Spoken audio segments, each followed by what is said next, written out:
Hey guys, it's Hannah here, and today I'm going to be chatting about some of the most disappointing products that I used in 2018.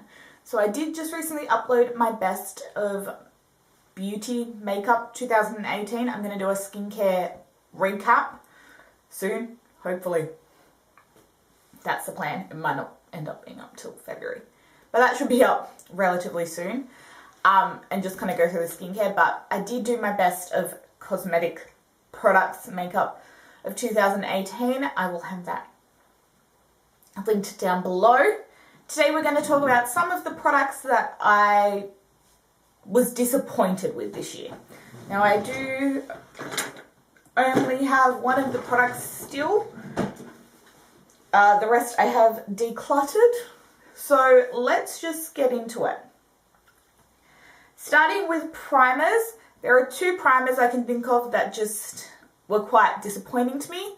The first was the Hydroluron Hydra Blur product. So it was meant to be it was meant to be like used over your makeup, which is just gross. So I tried to use it as a primer. It didn't blur my skin. It didn't really hydrate my skin. It basically just felt like I had a layer of silicone in my skin and it didn't do anything. I got that in my lucky bag last year, so I'm glad I didn't purchase it, but it's just, there are so many better blurring products out there. The Hydra Blur just was not good. Speaking of blurring products, I am going to be one of the few this year that puts this in my disappointing products. This is the Tatcha Silk Canvas Primer. Now, if you have drier skin, you would probably like this more.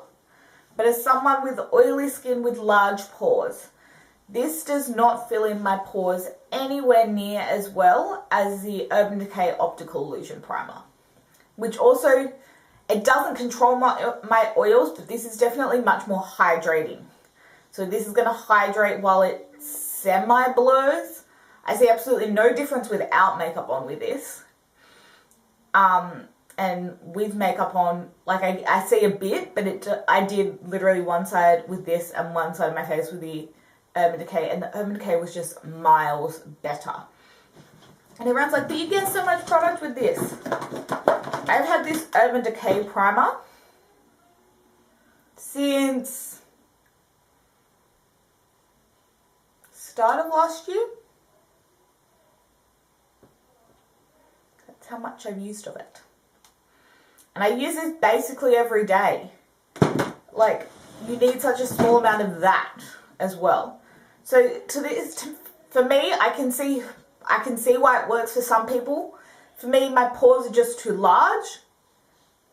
In winter, I'm going to try it again when I'm a little bit oilier and I don't need the more kind of I could probably use a bit more of the hydrating properties in this.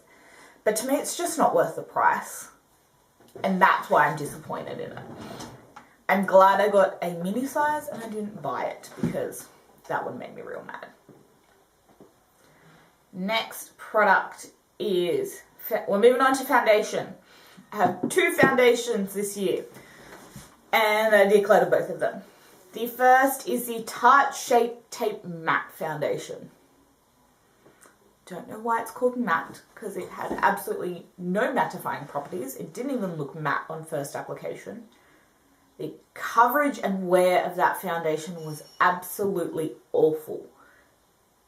Not to mention the shade range, which was the whole issue. The actual foundation itself was just bad and was not good. I didn't even care about using the doe foot to apply it. It was just a bad formula foundation. And then for me, the Wet n Wild Photo Focus Foundation just broke up on me too quickly. I know a lot of people love it. It's very much a mixed bag on the Wet n Wild. And for me, it just didn't work. It was just broke up on my skin too much. And I know a lot of people say it's too drying on their skin. So as someone with combo, I don't have super oily skin except, well, even now, my skin's not that oily. Like, I haven't blood on my face at all today. Keep in mind, it's after the heat wave, so my skin's been dealing with a lot more heat, but I'm glowy, but I'm not a slick at the moment. So, next, concealer. The Tarte Maracuja Creaseless Concealer in the old packaging. I've heard that the new packaging is better because it disperses more, but like it's a better, and I hope it's reformulated because that stuff was so creasy. I don't understand how they got the whole creaseless idea. Even like applying the smallest amount I could, it still creased on me. It was gross. The Cover FX Translucent Loose Setting Powder. I panned a small one of these this year,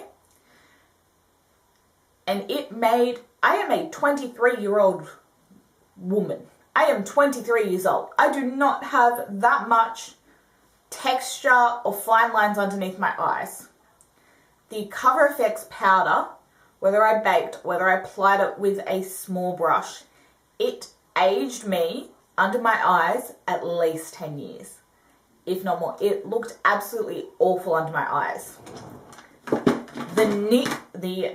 Maybelline Fit Me Loose Powder looks better under my eyes. No. I ended up having to use it on my face, but even then it wasn't even that nice on my face. I was not a fan. Speaking of powders, the NYX No Filter Finishing Powder.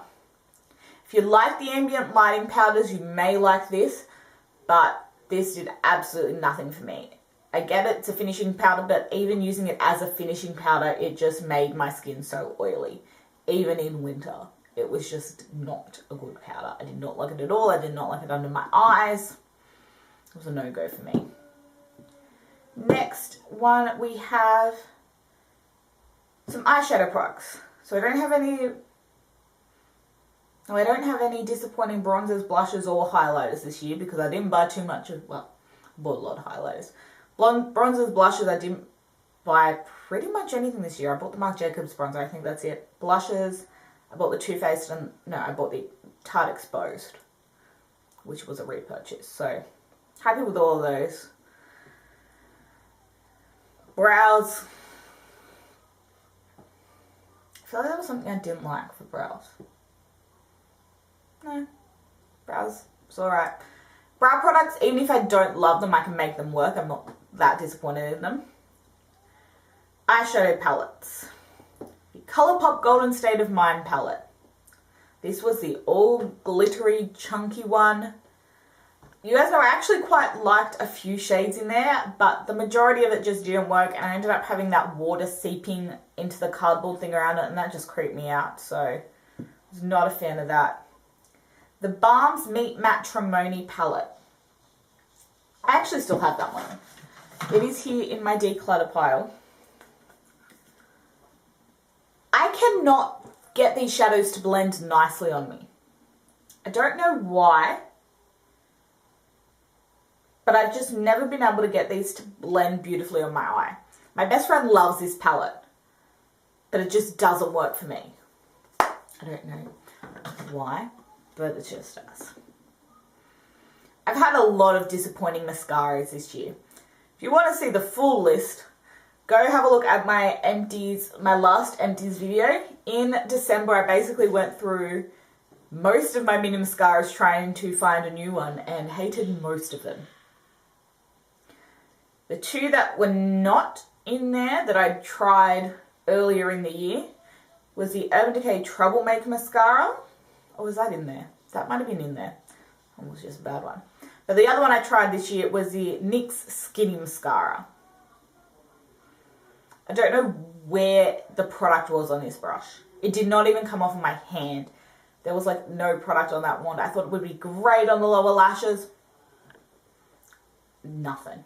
Nothing came off that mascara. It was bad. Setting sprays, I don't have anything. Lip products.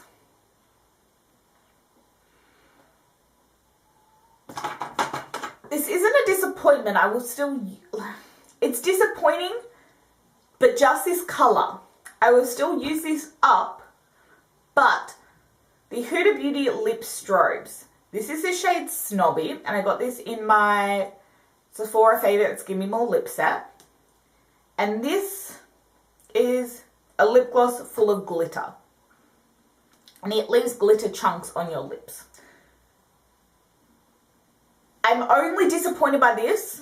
I don't mind the glitter, I don't mind it, but the colour I just think is just so much better and gives you an actual strobed lip rather than the glitter is in Angelic. This actually gives you a metallic duochrome lip. This just gives you glitter lip. If you're into that, no problem. And I'm still going to use this up, but this does leave specks of glitter on my lips even after my lipstick's worn off, which I don't love, but the effect of Angelic is just so much nicer.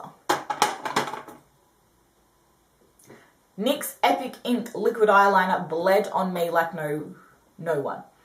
It bled so bad. It was good for the first 2 months, but then it started bleeding, and it was terrible, and it ruined my eyeshadow, and it went in the bin. And I think that's all I have to share with you today. Thank you so much for watching this video. Please give it a thumbs up if you liked it. Let me know in the comments down below what were the most disappointing products you tried of 2018. This isn't the worst, because none of these were like, some of these were like the worst products ever. Some of them were just disappointing, which is why I called it disappointing products. It's not the worst product, they didn't work for me, they disappointed me.